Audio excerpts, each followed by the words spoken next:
Question 31, easy question from probability. Two coins are tossed simultaneously.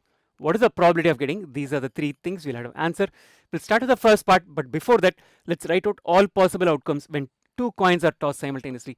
It could be head in both the tosses, head in the first, tail in the second, tail in the first, head in the second, and both could be tails. So number of total outcomes that we have is equal to 4. What is a favorable condition? We need to get at least one head. So what does not fit our bill? This is the one that does not fit the bill, which does not even have a single head. So at least one head, both could be heads, head, tail, tail, head. So 3 is the number of favorable outcomes. 4 is the total number of outcomes. 3 by 4 is the required probability. Move on to part 2. At most one tail. Let's again understand this in a while, but before that, we'll write down the sample space, the total number of outcomes possible. HH, HT, TH, TT is what we have. What do you mean by at most one tail? Maximum one tail. Maximum one. You can go to a maximum of 1. So what all can the numbers be? It can be 0 or 1. So you can look at a case of 0 tails. This is 2 heads is 0 tails, which meets our criteria. This is 1 tail because you can have a maximum of 1 tail. This is also 1 tail. So how many do we have in the favorable case?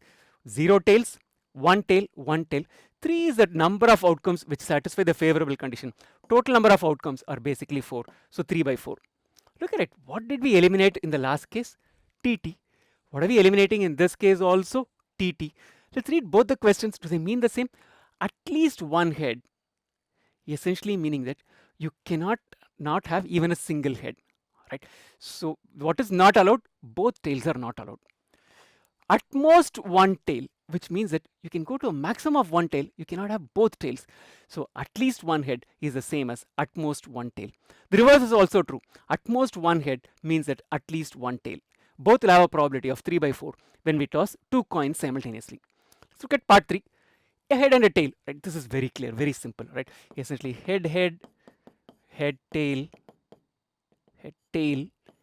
tail, head, and tail, tail.